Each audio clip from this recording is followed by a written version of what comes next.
Halo Sobat Sehat Wong Tulungagung, kembali lagi bersama saya Vidya Oktana Rahma bersama podcast Dinkesta Menyapa episode 72 pada tanggal 18 Juli tahun 2023. Perlu diketahui Sobat Sehat, saat ini fenomena merokok pada remaja sangatlah familiar dan mudah dijumpai, terutama di sekolah atau di kampus atau di tempat-tempat umum ya. Banyak sekali remaja yang tidak sungkan atau tidak menutupi bahwa dia tuh merokok. Rokok pun sekarang adalah menjadi salah satu masalah global yang mungkin saat ini ditangani oleh pemerintah.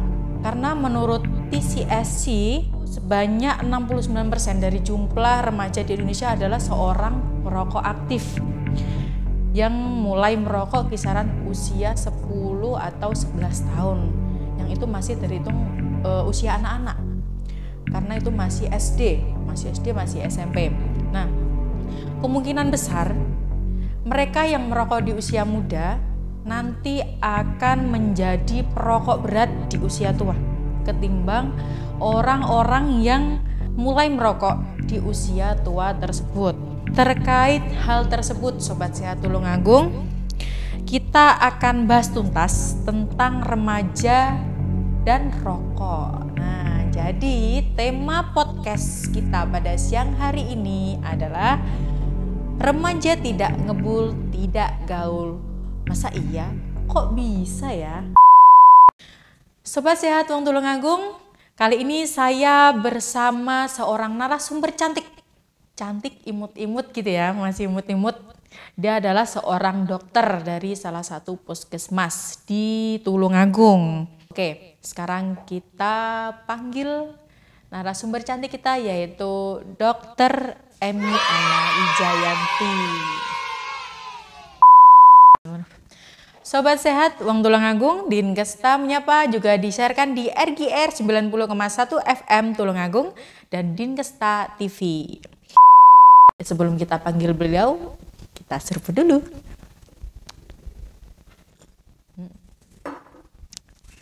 Kabur. Dinkesta Menyapa, Wong Tulungagung, sehat pasti bisa. Jak rokok ngeluh, neng sirah mumet. Nikmat. Terus lek ndak ngerokok mumet.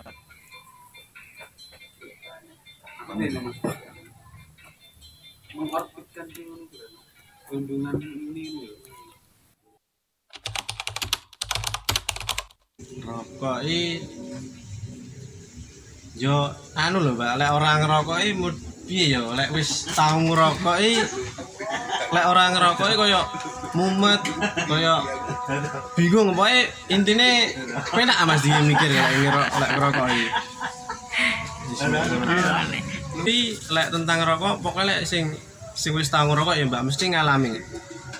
Lek wis tau ngerokok kok ndak tau ngerokok, kuwi mesti mumet Mbak. Engko tapi lek ngerokok ono wis duwe pikiran apa ngono lek diki ngerokok mesti poen.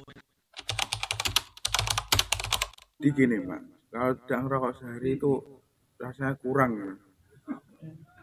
Sensasi ini gimana Mbak ya? Bisa menghilangkan stres, pikiran tenang Mbak. Sudah Mbak.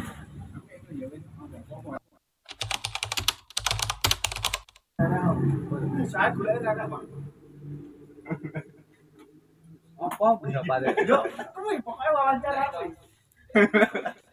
Rasanya yo gurih, Mbak. Gurih, Mbak. Apa tuh, Kak? Rokok yang ngono kuwi, Mbak. Ngilangne pikir. Oke, dokter.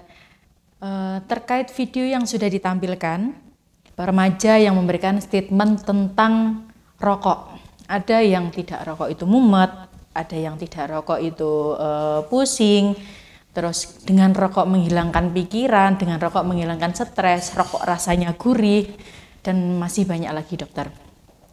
Terkait itu, bagaimana pendapat dokter tentang statement para remaja tadi. Ya, jadi sebenarnya rokok ini adalah sudah fenomena yang sudah lama ya, sudah tidak asing. Jadi mungkin tidak hanya pada remaja, tapi juga orang dewasa, orang tua, bahkan tidak hanya laki-laki, ada juga yang perempuan yang ngerokok juga. Jadi memang ada seperti suatu ini ya, apa namanya, lifestyle juga. Kalau nggak ngerokok itu katanya nggak gaul, kalau nggak ngebul nggak gaul katanya kan gitu ya. Nah itu memang ini ya sulit untuk menghilangkan fenomena itu karena dari rokok sendiri itu juga selain itu ya tadi itu menyebabkan apa namanya, kalau nggak ngerokok pusing, terus menghilangkan stres, nah seperti itu. Nah itu juga memang ada kandungan zat-zat adiktif yang ada di dalam rokok, terutama yaitu nikotin. Nah nikotin itu memang dia efeknya adalah selain menenangkan juga memberikan sensasi kecanduan juga. Jadi kalau nggak ngerokok memang ada yang kurang katanya kan gitu ya. Nah seperti itu. Jadi apalagi dengan ini ya iklan-iklan rokok itu juga ya. Jadi biasanya iklan rokok itu kan menunjukkan ini ya kayak suatu gaya hidup yang wah gitu ya dengan mungkin dengan merokok, naik moge, naik apa namanya di alam gitu ya biasanya gitu. Memang nggak pernah memperlihatkan iklan rokoknya, tapi memperlihatkan gaya hidupnya bahwa dengan merokok itu jadi gentle, terutama laki-laki ya. Nah seperti itu. Oke, terkait itu dokter, menurut dokter kenapa si produksi rokok itu atau mereka yang membuat rokok itu mempunyai strategi seperti itu?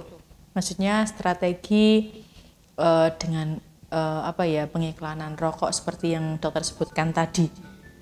Tujuannya untuk apa sih? Ya, jadi memang tujuannya selain untuk menyamarkan bahaya merokok. Padahal sebenarnya di iklan di bungkus rokoknya sendiri itu sudah ada tulisannya ya.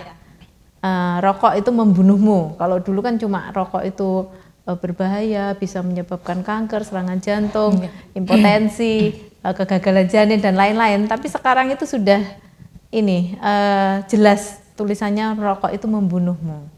Nah, tapi tetap saja ya akhirnya mereka membuat iklan untuk menutupi itu. Jadi dengan kadang juga ada suatu kegiatan mensupport kegiatan sosial juga ya. Seperti ikut di event-event ya dokter untuk mengikuti sponsor, untuk menjadi sponsor di event-event itu. Ya, kadang dia malah acara olahraga gitu, terus mungkin basket, terus sepak bola, terus olahraga itu malah yang nyupport adalah rokok. Jadi kelihatan kalau rokok itu mempunyai sisi positif. Kalau dia ikut di event-event remaja, image positif di remaja karena ikut andil di kegiatan event-event seperti itu. Kalau menurut dokter, siapa sih seperti ini? Kan saya pernah saya keluar di warung, ada poster itu yang memberikan iklan kalau 3 batang rokok harganya 5.000. Nah itu bagaimana pendapat dokter? Kemungkinan besar siapa sih yang sasaran yang yang untuk siapa sih sasaran poster itu gitu loh? Nah dengan iklan seperti itu. Ya, jadi memang mungkin kalau membeli rokok 1 bungkus gitu kan berapa tuh harganya sekarang? 30.000. Ya, sekitar segitu dokter. 30.000 ya. 50. Tergantung merek ya. Ada yang sampai 50.000 ya. Nah, itu kalau harga segitu kan untuk mahasiswa, untuk remaja yang masih mungkin SMP, SMA, bahkan SD itu kan juga berat ya kalau harga segitu. Jadi terus mungkin dia bikin strategi gitu pemasaran ya, marketing gitu ya. Oh, ternyata dia juga ini berkembang. Nah, strategi pemasarannya yaitu dengan memberikan boleh ngecer ya. Jadi ekonomis dengan itu tadi mungkin 5.000 dapat 3 batang. Nah, itu kan bisa patungan ya sama temennya. Nah, ini misalkan ada 3 anak SD apa SMP gitu ya Dok. Mereka patungan hanya dengan uang 5.000 mereka sudah bisa merasakan sebatang rokok. Karena untuk menghasilkan uang 5.000 itu kalau zaman sekarang itu sangat mudah ya Dok. Iya, mudah sekali. Anak SD sekarang aja berapa ininya uang sakunya ya, ada yang 5.000, 10.000 lah ya. Sudah bisa buat zaman saya dulu cuma 500 paling. Nah itu juga terus jelas ya mungkin pasarnya mereka adalah ke anak-anak juga pelajar ya, itu yang masih ya uang sakunya sekitar segitu. Remaja itu gitu ya.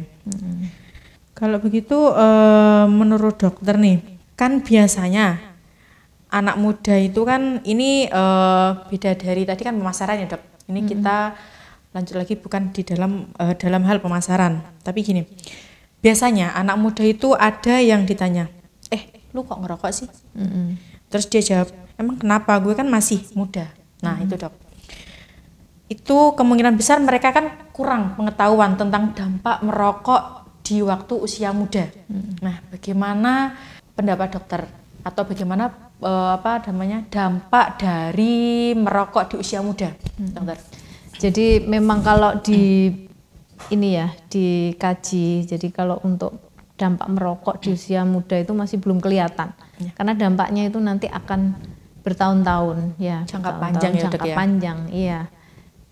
Tidak setahun 2 tahun, mungkin 5-10 tahun ya. Itu biasanya sih akan pengaruh ke paru-paru ya terutama.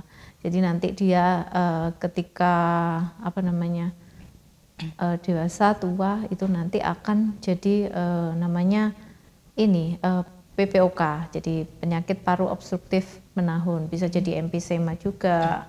Intinya sesek. Nah, banyak kan orang tua yang sesak. Nah, ketika ditanya apakah dia dulu mudanya merokok, ya merokok gitu. Kebanyakan seperti itu. Selain itu juga dampak ke otak juga bisa juga. Jadi ya itu tadi sudah ada adiktifnya ya, ada ketergantungan. Jadi dia juga kalau tidak merokok tidak bisa konsentrasi. Nah, seperti itu. Nanti juga akan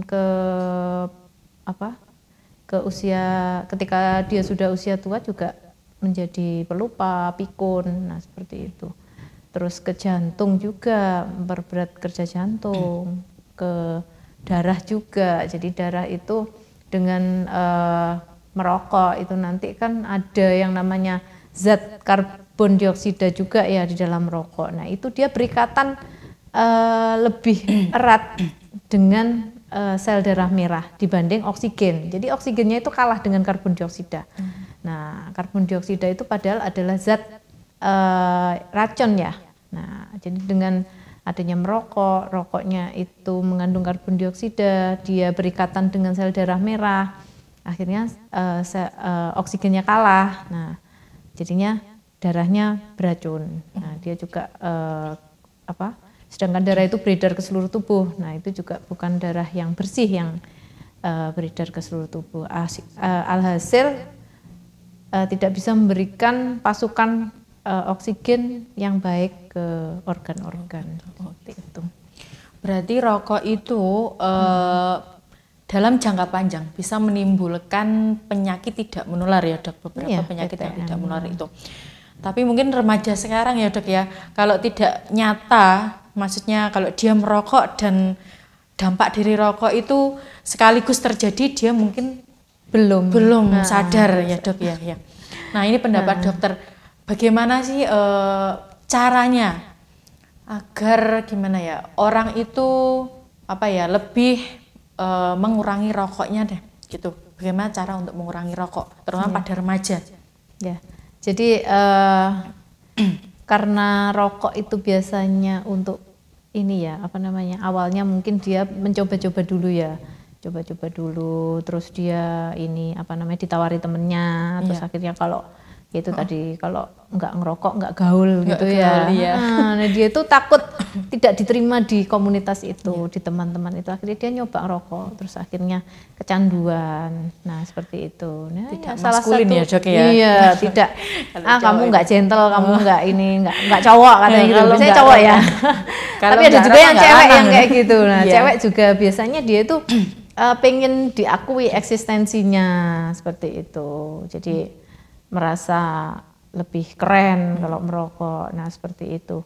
Nah jadi langkah pertama mungkin dengan menjauhi, jadi maksudnya menjaga jarak ya, Iya. dengan komunitas yang perokok. Jadi memang harus ini dulu ya, apa namanya, menjauhkan diri dari komunitas perokok dan menjauhkan dari barang-barang yang mengingatkan akan rokok. Karena rokok itu sebenarnya juga satu candu juga ya, seperti narkoba. Jadi kalau melihat, mencium ya, pasti akan ada perasaan ingin lagi, mencoba lagi seperti itu. Nanti kalau ketemu komunitasnya diajak ngerokok, dia yo akan ini tertarik lagi. Nah seperti itu. Yang pertama sih menurut saya komitmen ya, komitmen juga.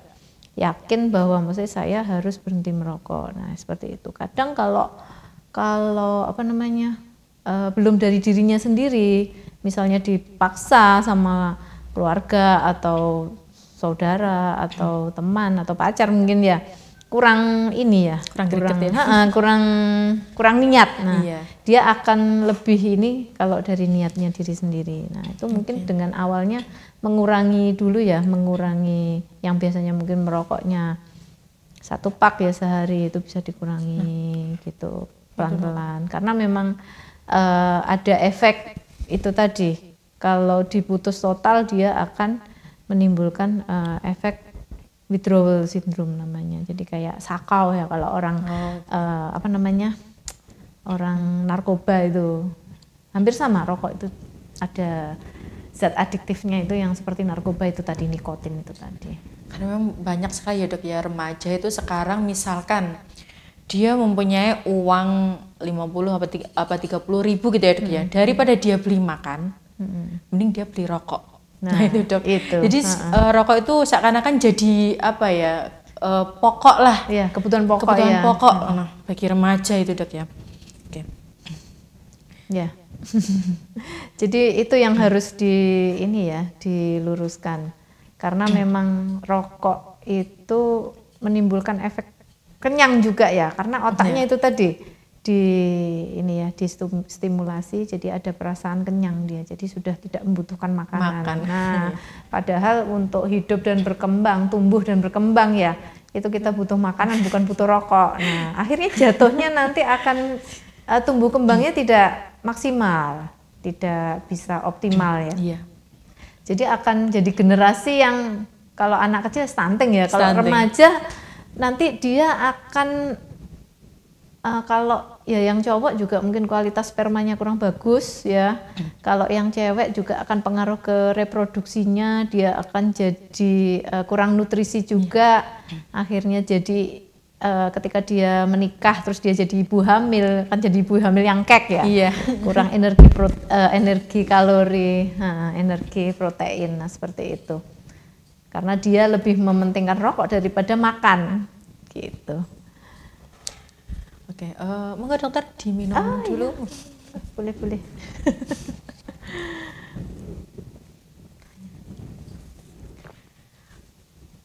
Oke dokter, untuk selanjutnya model rokok sekarang kan bermacam-macam ya Dok. Ada rokok elektrik, ada rokok tembakau. Nah, itu menurut dokter apakah kandungannya juga sama ya Dok?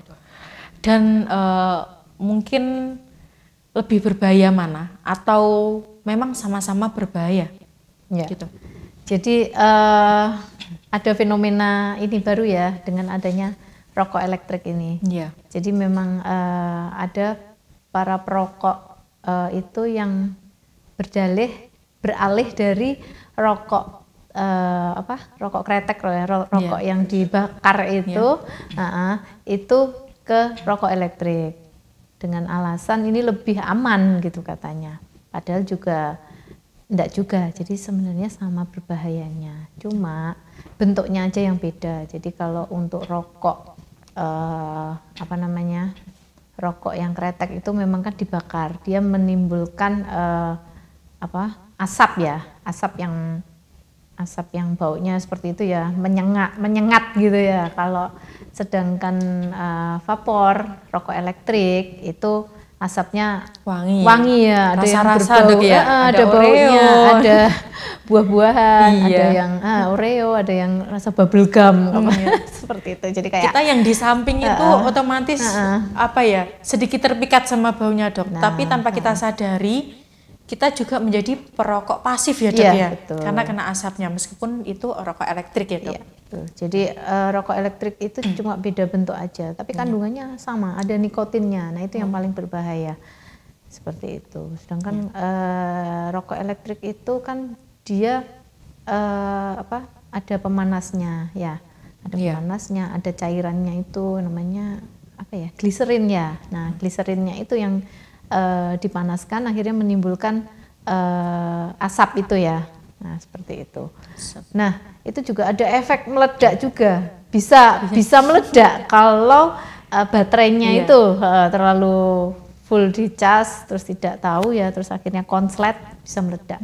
Meledak kalau pas vape gitu ya, terus bisa nggak lucu itu. Iya, bisa kebakaran ya, bisa menimbulkan luka bakar. Nah, itu yang berbahaya. Kalau di wajah jadi gimana? Itu nanti ke dokter spesialis bedah plastiknya. Seperti itu.